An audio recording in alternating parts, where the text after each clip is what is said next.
You know, I was informed on my video yesterday on NXT Vengeance Day that I resembled the guy who sung the "Thank You for Being a Friend" with extra vocals, and he had the wig on and everything. So I guess I favored him last night with the hoodie on and everything. So I was advised not to rock it today, but it's your boy Scoot, aka one half a proud and powerful Scoot Tanner. And y'all know when I'm here, it's Wednesday night. So you know I'm here to bring you Dynamite bars. Appreciate them. Excuse me. Dynamite, it had some highs. It had some highs. And even what I might even consider a quote unquote low wasn't really that low. But let's get into the show. Bars. Double the bars. Let's go. CM Punk in the ring. Crisscross applesauce. As he was when he dropped that legendary pipe bomb promo. And of course, you know who this promo was aimed at. The one and only Maxwell Jacob Freeman, MJF. All in all, it led to Punk saying, "Hey, yo, Maxwell, I'm challenging you, my guy, at Revolution, March 6th. And for the match, dog collar." And now, if you up on your AEW history, there's only ever been one other dog collar match, and that was the TNT Championship between Mr. Brody Lee and Cody Rhodes. So of course, MJF comes out. And he's at a loss for words. He had nothing to say. He just looked at Punk and just did that. And then, of course, throughout the night, they officially told us that this match is signed, sealed, and it's happening. March 6th, dog collar match. CM Punk, MJF, let's go. Then we get the next segment where Skia Vaughn is backstage with Jurassic Express and Christian Cage, and they basically told them, Jurassic Express, that they will be defending their titles at Revolution in a three-way. But to determine the number one contenders, next week there will be a tag team battle royal, and the week after that there will be a casino tag team battle royal. And those two winning teams, boom, triple threat, three-way for the AEW tag titles. My personal opinion, this seems like the best way to go ahead and get them belts off of Jurassic Express. I'm just saying. Next up, the American Dragon, Bryan Danielson, versus Lee Moriarty. Danielson wanted some violence. Lee Moriarty was like, "I'm gonna show you some violence, my guy." And the moves that they're doing, it was landing on thick. Danielson was landing on thick at times. Moriarty was landing on thick sometimes. Ultimately, it led to Danielson literally stomping out Moriarty and hitting a triangle choke, which the triangle choke wasn't necessary. Moriarty was already out. So Moriarty loses due to a pass out. Like I said, he was already out from the stomps. But solid match. A great match to showcase Moriarty, especially against a person like Danielson. Great match. I can't wait to see what they do with Moriarty, to be honest with you. But from that, Danielson was like, "Hey, yo, Mox, I made a proposition for you, my guy, and I hadn't heard nothing. What's happening? What's up?" So, you speak the name, they shall come. So, Mox came out, of course, through the crowd. He let Danielson wait. He came out, did full entrance and everything. Wild thing, all that. He did everything. And then it led to them talking. Mox basically dropped some bars on Danielson. He was basically like, I don't not like the idea of us teaming together and especially giving back to the business and things like that. I don't mind that idea. It's hard to say no to that idea. But he also was running down the fact that he never beat the American Dragon anytime they faced each other. Then he led on to say, is it because you want to be partners because you don't want to go against me? Because you know what I do to my opponents and you know what I do in the ring? That the reason why you don't want to do this? And then Moxley left him with some words. I don't team with people I haven't bled with. I think ultimately it leads is going to have probably a revolution. Mox and Danielson are going to have a slugfest, and from that, that'll lead to them teaming up. Then we get a Keith Lee vignette. You know, we got to bask in his glory. Well, let me do it the other way since you know. And basically, Lee was saying, winning my first match to be in the face of Revolution is step one. Winning that ladder match is step two. Getting that belt be step three. We shall see. Because AEW does have a history of people coming in, getting immediate title shots, and they don't win. Let's see what happens. Speaking of face of the Revolution, we had a qualifying match between Mr. Mayhem Wardlow and Platinum Max Caster. Of course, you know Caster had to come out and drop some bars directed towards Wardlow. It didn't matter. The only difference between this match and a typical Wardlow match, this match lasted longer. They had a commercial break. Caster did get some offense in. Bowens tried to cheat every now and then. All the while, Spears is just sitting in his chair, not even paying attention to none of this. Eventually, Wardlow hit the Powerbomb Symphony, got the 1, 2, 3. Bowens tried to come in and jump on him. That didn't work. He caught a piece of the symphony as well. Then Spears comes in after Wardlow has dispatched Stifos. And boom, whatever. Wardlow, along with Keith Lee, are in the face of the Revolution ladder match so far. One other match that's going to happen, we got Dante Martin and Powerhouse Hobbs. That would be another spot. And I can't remember if they announced another one yet. I feel like they did during the show. Shifty eyes, but I don't remember. Next up, Hangman Adam Page gets interviewed by Schiavone about, what's next. Hangman got 3 words out, and Adam Cole, baby, comes out and was like, hey, yo, I'm just saying, you know our history together, you know my history.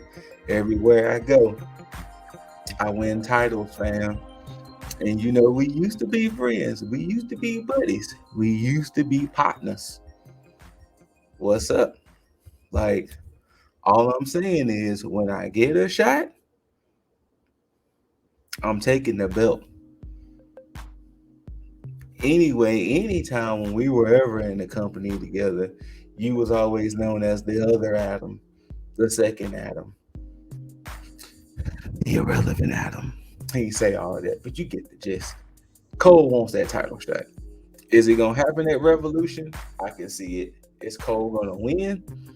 I don't know if they want to get the belt off of Hangman so soon, even though, excuse me again, even though we did kind of agree between myself, Jaeger, and Dizzle that there should be no more lengthy title reigns, but I think they probably want to give Hangman just a little bit longer of a reign. Or, Cole could just dethrone him. We shall see. But then it ultimately led to them shaking hands, saying that, everything's good. Then, of course, as Cole's leaving, he has a smirk on his face. In comes Red Dragon, beating up on Page. Cole slides back in there. Three-man beat down. Security comes out there, they pull them apart, and then finally the Dark Order runs out there. They leave. Dark Order's 10 starts just beating up all the security, which was funny because they kept cutting away from it. And it was like, focus on 10 beating up the security. We don't have to see what Cole and Red Dragon are thinking. Just focus on him beating up security. It's fine. But that's how that segment ends. At Rampage, we're going to get Cole versus 10. Next up, as they advertise it, the Inner Circle implosion, Jericho and Hager versus Santana and Ortiz. Before the match gets started, Eddie Kingston returns. Of course, is in the corner of Santana and Ortiz. Not a bad match. The only thing I loved and the only thing I really took away from this match, Santana and Ortiz was being handcuffed. I don't know if it was because of the Inner Circle. I don't know if it was because of AEW's booking. Definitely Santana and Ortiz have been handcuffed. Excuse me. Hopefully they will be one of the 3 teams, but getting down the line, we might be predicting. Excuse me again. We might be predicting who the 2 teams could possibly be.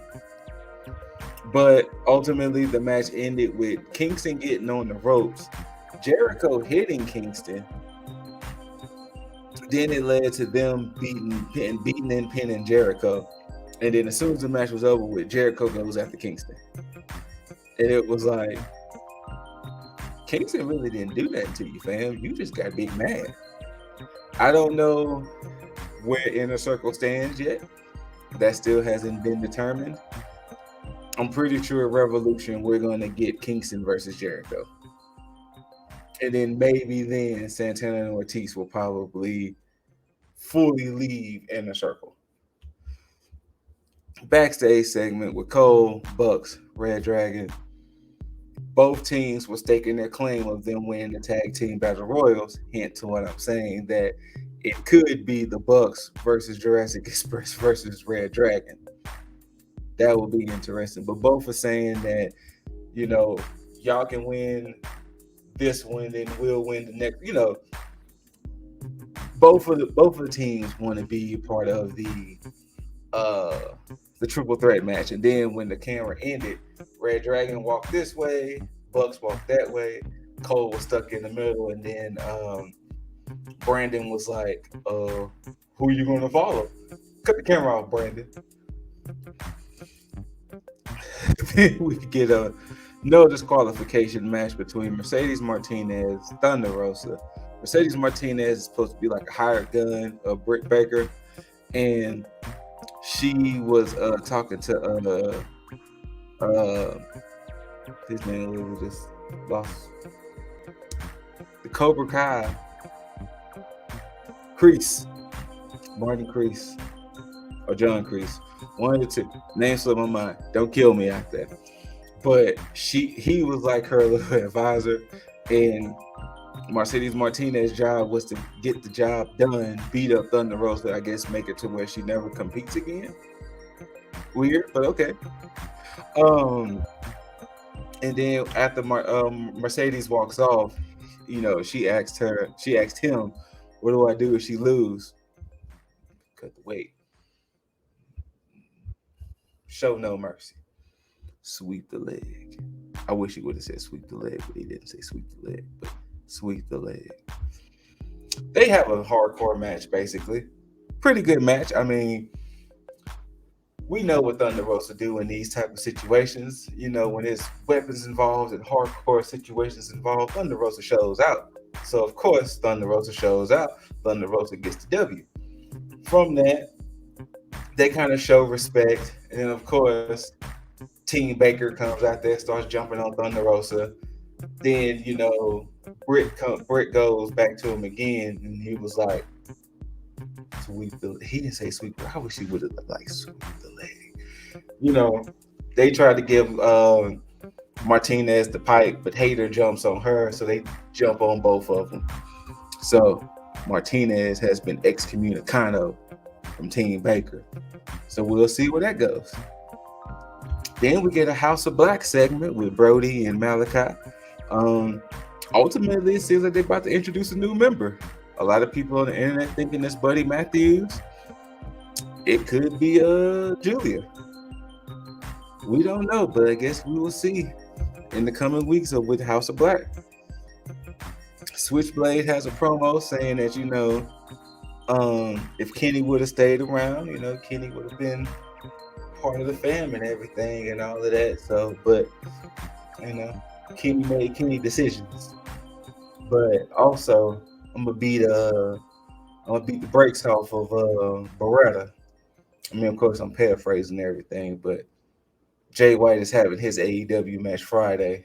Jay White versus Trent Beretta. And of course, Rampage is coming on at 6 o'clock because of NBA All-Star Weekend. So don't forget that it will be on before SmackDown. Then if you want to roll into SmackDown, there you go. Then we get the main event of the night for the TNT Championship, Darby Allin, Sammy Guevara. It wasn't a bad match considering we've seen this series of matches before. The only thing I hate with stuff like this, when they start doing all the interfering and all that other stuff, it starts to get bogged down, and it's just like, fam, let them have the match.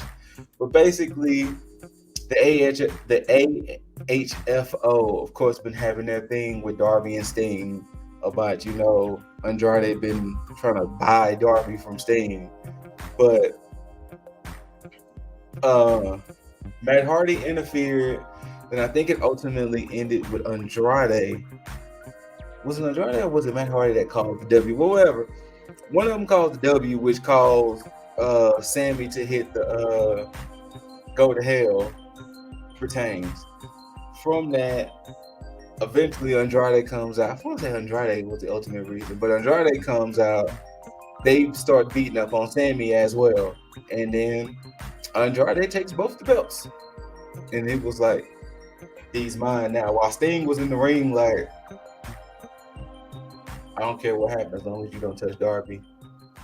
Whatever you do, that's between y'all and Sammy, but don't be touching Darby. We'll see where this leads, honestly.